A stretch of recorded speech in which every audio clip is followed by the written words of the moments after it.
Breaking news.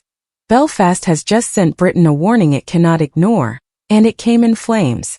At 9:12 p.m., East Belfast erupted in a roar so violent it froze the city in its tracks. A sound that signaled the night had changed forever.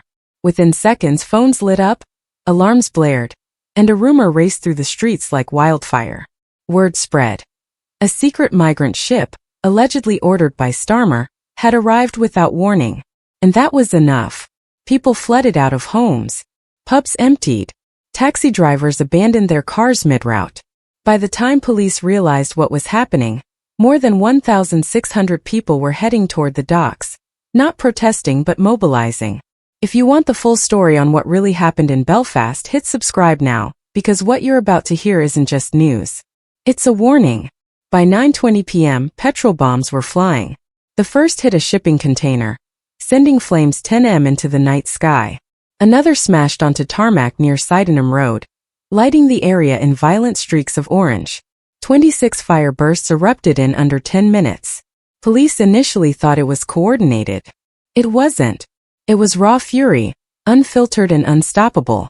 Officers scrambled to form lines. 500 officers were deployed across East Belfast.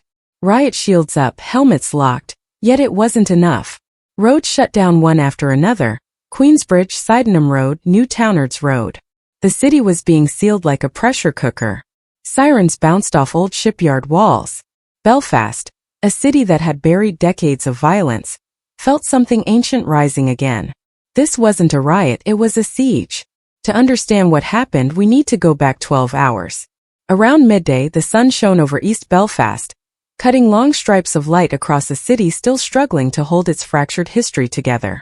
Then a single rumor ignited everything. A claim that a secret migrant vessel had slipped past coastal checks overnight, pushed forward under a quiet directive linked to Starmer's latest asylum enforcement push. Within minutes, group chats across East Belfast exploded. Voice notes, screenshots, shaky videos filmed from car windows, none verified but all believed.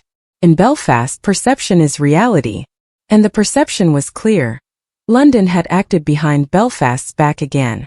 By 12:40 p.m., streets around Sidenham Road were filling. People were angry, frightened, and convinced that something had been hidden from them. Soon the flood arrived. Between 1,500 and 1,700 people surged toward the docks. Parents held children's hands. Dock workers in high-visibility jackets joined in. Loyalists and Republicans, groups that hadn't stood side by side in years, were now moving together, united in distrust. At 4:12 p.m., a video went viral. Shaky footage showed men running along the East Dock fencing, shouting that a secret migrant vessel ordered by Starmer was docking without oversight. The clip hit 300,000 views in minutes. The city didn't just watch, it moved. Eyewitnesses reported seeing 3 unmarked vans heading into the restricted harbor zone. Dark, windowless, moving fast. That was the spark convincing even the cautious. Something was happening behind closed gates. Inside the city's command center, senior officers scrambled to verify if such a vessel even existed. Clarity was impossible. Phone lines were jammed. The streets were chaotic. By 4:30 p.m., the tide hit Sidenham Road. Not water, people. The first clash erupted outside a checkpoint. Young men held bottles at an armored Land Rover, shouting that London had turned Northern Ireland into a dumping ground for Starmer's failed asylum policies. Officers raised shields, but the crowd only widened, swallowing pavements, roundabouts, and car parks with tidal force. At 4:47 p.m., the first petrol bomb arced through the air. A glass bottle with a rag in its neck, flames trailing behind like a comet. It exploded against the pavement in a burst of orange and black smoke. Then another and another. 26 petrol bombs ignited along Sidenham Road in under 10 minutes, painting asphalt with flickering fire. Heat warped bus stop panels. Smoke rolled down the streets like a living thing, triggering car alarms in a chorus of panic. One witness shouted into his phone, voice cracking, "This isn't a protest anymore. This is a siege." The PSNI called for reinforcements. 500 officers were deployed. Riot-trained units thundered in from Antrim and Londonderry. Armored carriers crossed Queensbridge, engines growling like they were heading to war. Even that wasn't enough. By 5:02 p.m., The crowd breached a side gate leading to dock warehouses. People slammed into the PSNI line, shoving, striking, grabbing shields. One officer stumbled but was pulled back seconds before being swallowed by the mob. Over the radio came a voice, cracking through static. "We are losing East. Repeat, we are losing East." Then came the rumor that changed everything. Word spread. Starmer approved the ship and it's already here. True or not didn't matter, belief was enough. Fury sharpened. Dozens dragged metal barriers from a nearby construction site, turning them into battering rams. They charged the PSNI's second line. Shields jolted. An officer fell. 2 others pulled him up, stumbling under a barrage of kicks and thrown bricks. By 5:20 p.m., PSNI declared critical overload on Sidenham Road. 8 major roads were shut immediately. Belfast was being choked piece by piece. City Hall activated emergency protocols. Workers erected steel barricades while 2 armored carriers took position at the main gate. For residents, it was surreal. A wartime scene unfolding at the city's heart.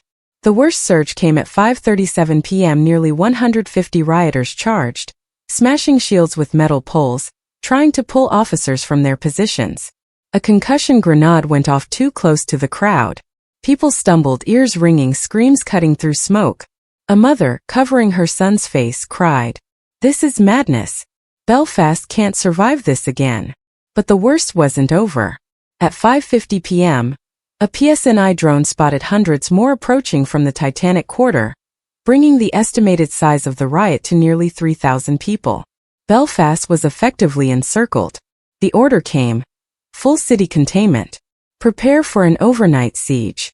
History repeated itself, not along old sectarian lines, but along a new one carved by fear, misinformation, and Starmer's asylum directive. The city that once broke apart was breaking again. This time there was no clear enemy, no clear truth, and no clear way out. By the time the smoke cleared, Belfast wasn't just damaged. It was divided from London. Every flare, every shattered window, every overturned barrier carried the same message. Westminster had forgotten Belfast. Inside Stormont, ministers traded blame behind closed doors. One official called Starmer's emergency directive reckless at best, provocative at worst. Another admitted no one had been warned about the scale of the crackdown ordered 2 days earlier, the one residents now blamed for igniting the siege. Meanwhile, radio lines flooded with callers demanding accountability. Some blamed the police, most blamed Starmer. A few whispered that if London continued pushing Northern Ireland into pressure cooker decisions, nights like this wouldn't be rare. They would be inevitable. For a city long defined by division, the greatest shock wasn't the violence. It was the rare, chilling unity born from distrust. Loyalists and Republicans weren't shouting at each other. They were shouting at London. Morning came slowly. Barricades cleared. Flames extinguished. But relief didn't arrive. Families stood behind cordons, staring at scorch marks where petrol bombs had landed. A mother held her son as he asked why sirens hadn't stopped all night. She didn't answer because she couldn't. A lone helicopter circled once more, not searching for rioters, but watching for what might ignite next. The PSNI's morning briefing used a single word: paused. Not solved, not settled, paused. Belfast didn't break because of a rumor. It broke because people felt unheard, unseen, and cornered by policies made 400 miles away. The question isn't who threw the first petrol bomb. It's who lit the fuse: the protesters who believed the rumor, the misinformation that spread unchecked, the 500 exhausted officers stretched past their limit, or the government in London whose asylum directives keep igniting fires across the UK. Perhaps that's the final warning Belfast sends today. A nation cannot outrun its own unrest. If Westminster doesn't listen now, the next flashpoint may not wait for nightfall. What happened in Belfast wasn't just a riot. It was a message. And that message is clear. When people feel abandoned by their government, they stop asking for answers. They demand them in the streets, in flames, in fury. So here's the question for you. Who is really responsible? Starmer and his asylum directive? The rioters who believed the rumor? The police who couldn't contain the chaos? Or the misinformation that set it all on fire? Drop your answer in the comments. And if you want to stay ahead of Britain's unfolding crisis, because trust me, this story is far from over, Hit subscribe now.